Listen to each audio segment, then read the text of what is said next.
तो वही सारे बहन भाइयों ने हाथ जोड़ के प्यार भरी राम राम। तो एडवाइट क्लासेस पे आपका स्वागत है। तो आज फिर हम एसएससी जो जीडी है उसकी ये दूसरी क्लास है PYQ। तो इसमें देखेंगे अब क्वेश्चन आंसर। तो भाई शुरू करें हैं।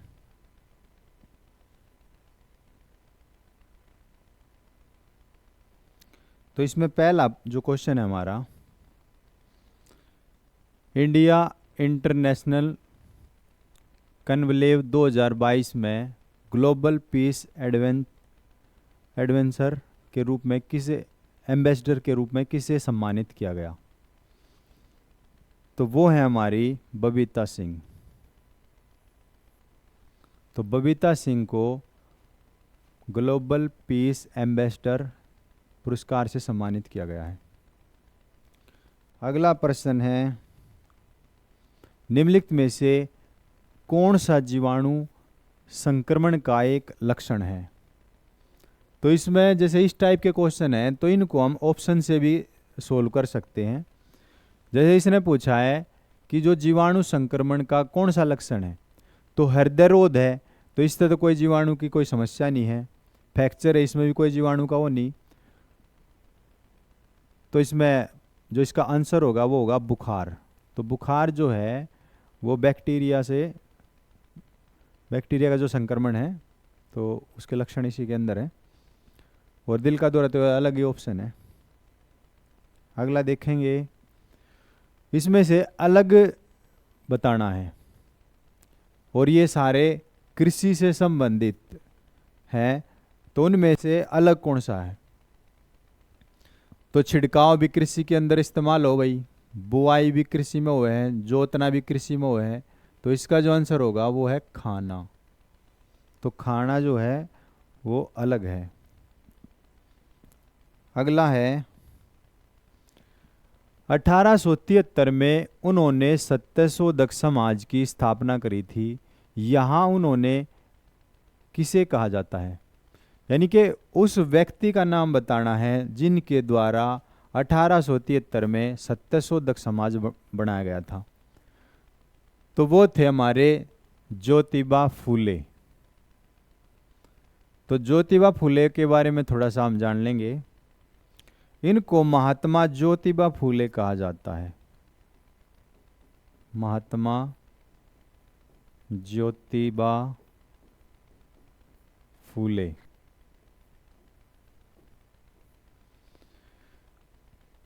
तो ये एक दलित समुदाय से थे। तो उस टाइम पे समाज के अंदर बहुत सारा भेदभाव होता था, तो उसको दूर करने के लिए इन्होंने सत्यशोधक समाज की स्थापना करी थी। उसके अलावा इनकी एक किताब पूछी जाती है और किताब का नाम है गुलामगिरी। गुलामगिरी।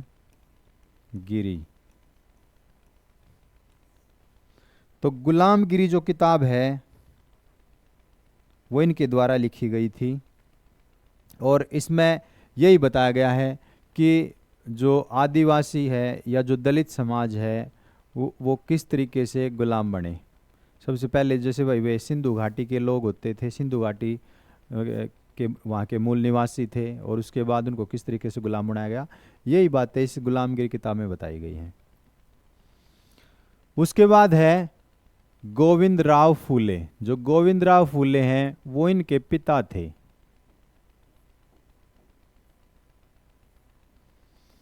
उसके बाद है सावित्री बाई फूले। तो जो सावित्री बाई हैं वो इनकी पत्नी थी। तो वो इनकी पत्नी थी और ये भारत की पहली महिला अध्यापक थी और इनके द्वारा महाराष्ट्र के अंदर 1848 में पहला स्कूल खोला गया था। तो 1848 में महाराष्ट्र में पहला स्कूल खोला गया था। स्कूल खोला गया था।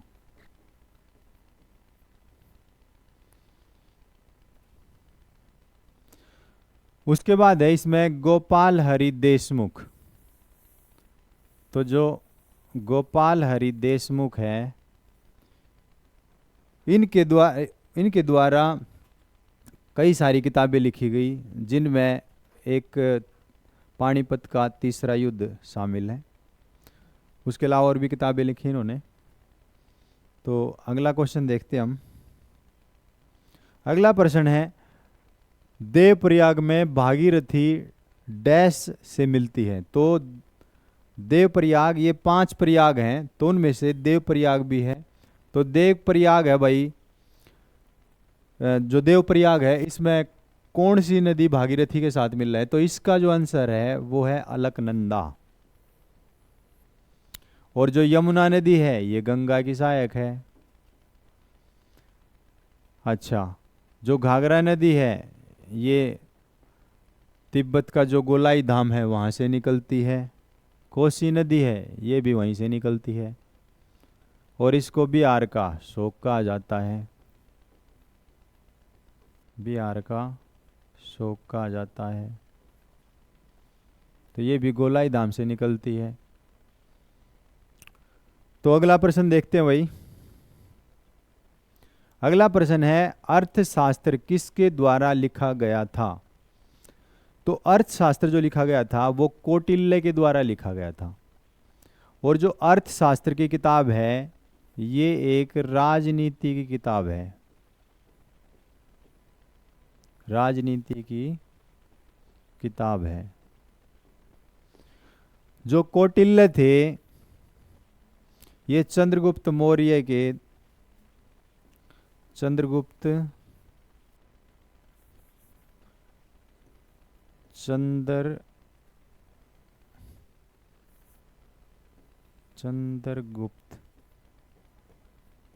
मौर्य के दरबार में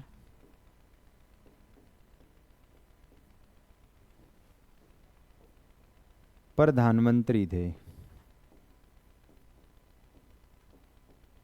और उनके गुरु भी थे। और इनका दूसरा नाम है विष्णुगुप्त।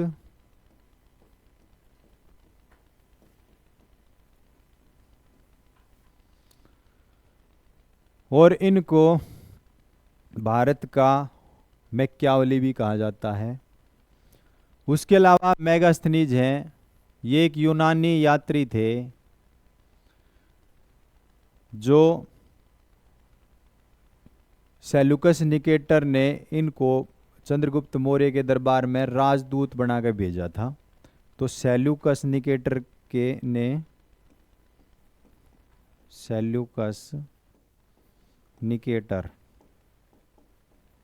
ने इनको चंद्रगुप्त मौर्य के दरबार में राजदूत बनाकर भेजा था।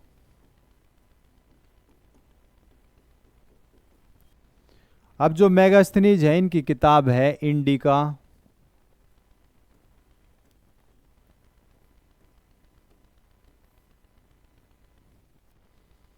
तो इनकी किताब का नाम है इंडिका। विशाख दत्त, जो विशाख दत्त हैं इन्होंने एक किताब लिखी है मुद्रा राक्षस।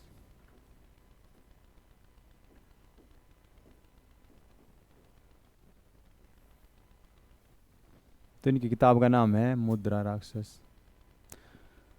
तो भैया आपके समझ में आ रहा होगा। अगला प्रश्न देखते हैं। अगला प्रश्न है, भारत के संविधान का निम्नलिखित में से कौन सा अनुच्छेद कुछ दशाओं में गिरफ्तारी और निरोध से संरक्षण प्रदान करता है?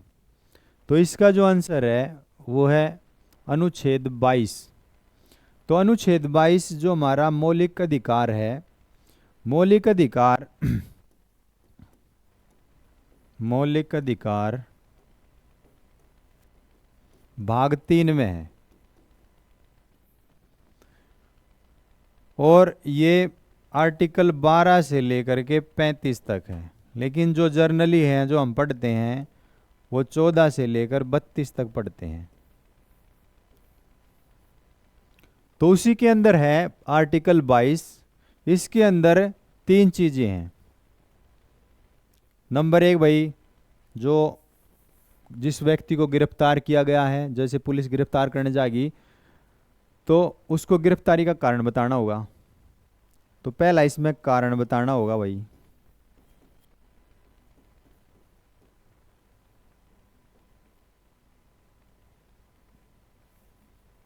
कारण बताना। दूसरा है भाई 24 घंटे के अंदर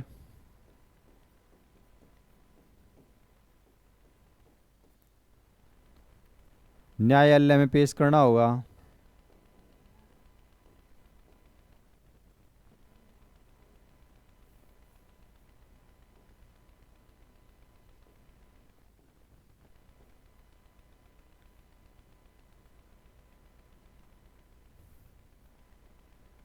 चौबीस घंटे के अंदर।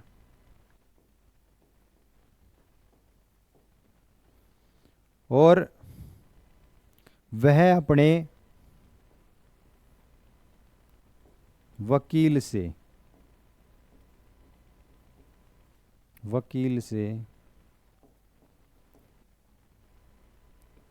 मिल सकता है, सुझाव ले सकता है, सलाह ले सकता है, मिल सकता है।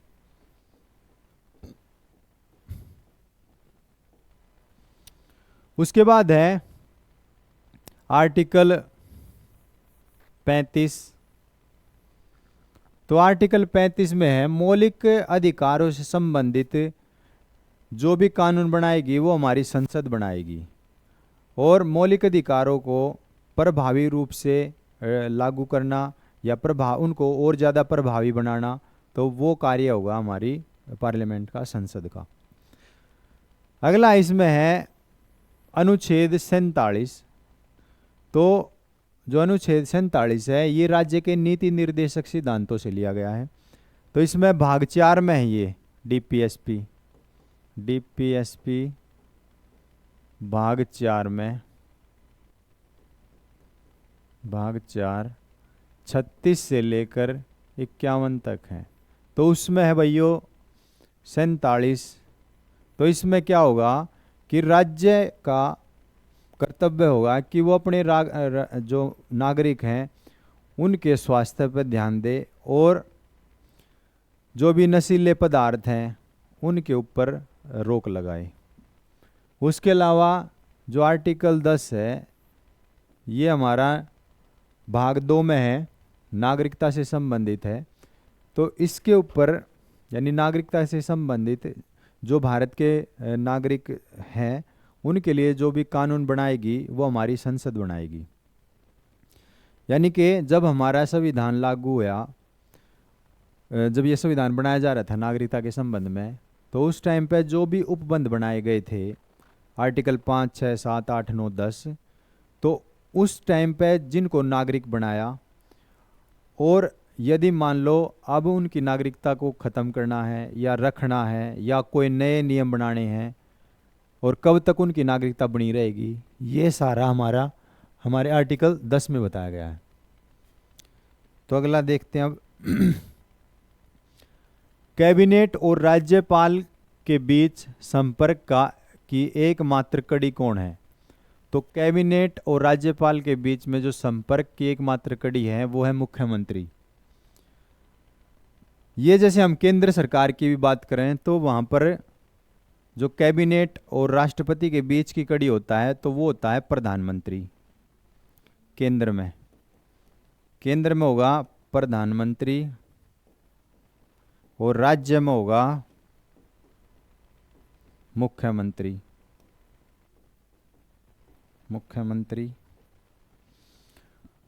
उसके अलावा इसमें देखें राज्य लोक सेवा आयोग अध्यक्ष। तो राज्य लोक सेवा आयोग होता है, जैसे कि राज्य की लोक सेवाएं हैं तो उनमें एक अध्यक्ष होता है, तो उसकी नियुक्ति राज्यपाल के द्वारा की जाती है। अगला है महाधिवक्ता, यानी कि इसने अंग्रेजी में बोल रहे हैं एडवोकेट जनरल। जिस प्रकार महान्यायवादी होता है अटॉर्नी जनरल भारत सरकार में, ठीक वैसा ही राज्यों के अंदर भी होता है। तो राज्य में जो पहला मतलब प्रथम जो वकील है, सरकार का जो वकील है, प्रथम वकील नहीं बोलेंगे, सरकार का जो वकील है वो है महाधिवक्ता। और भारत में जो सरकार का वकील है वो है महान्यायवादी। तो ये आर्टिकल 165 में है। फिर है अगला मुख्य चुनाव आयुक्त। तो मुख्य चुनाव आयुक्त ये भारत सरकार में है और इसकी जो नियुक्ति है, इसका जो गठन करता है वो राष्ट्रपति के द्वारा किया जाता है मंत्रिपरिषद की सलाह पे। तो इसमें आर्टिकल 324 से लेकर के 329 तक बताया गया है। तो आगे चलते हैं अब। उसके बाद है भारत में जनगणना के संबंध में एनपीआर का पूर्ण रूप क्या है। तो इसका जो आंसर होगा नेशनल पॉपुलेशन रजिस्टर। तो इसके अंदर जब भी हमारी जनगणना होती है तो जनगणना में जैसे भाई किसी का जन्म, मृत्यु और वो कब से रह रहा है, कब से कितने दिन पहले वो यहाँ पे आके रहने लगा, तो वो सारी चीज़ें इसके अंदर रिकॉर्ड की जाती हैं, लिखी जाती हैं। शादी कब हुई, कब उसने मकान बदला, तो 15 प्रावधान है इसके अंदर। तो अगला देखते हैं भाई। अगला प्रश्न है हर्षवर्धन और पुलकेशिन द्वितीय का युद्ध किस नदी के तट पर हुआ था। तो इसका जो आंसर है वो है नर्मदा नदी। तो कई बार, बहुत बार पूछा गया है, इंपॉर्टेंट क्वेश्चन है ये कि हर्षवर्धन और पुलकेशिन द्वितीय के बीच में युद्ध कब हुआ, तो इस कहाँ पर हुआ, कौन सी नदी पर हुआ। तो इसका आंसर है नर्मदा नदी। उसके अलावा ये दक्षिण भारत की गोदावरी और कृष्णा और ये गंगा, ये उत्तर भारत में है। तो इनका अलग से चैप्टर है नदियों का, तो वहाँ पर इनकी चर्चा करेंगे। तो दोस्तों कैसी लगी वीडियो तो कमेंट करके ज़रूर बताना और चैनल को सब्सक्राइब करना, अपने दोस्तों में भाई शेयर करना। तो भाई वीडियो देखने के लिए सभी भाण भाइयों का बहुत बहुत धन्यवाद। तो सारे भाण भाइयों ने हाथ जोड़ के प्यार भरी राम राम। तो राम राम दोस्तों।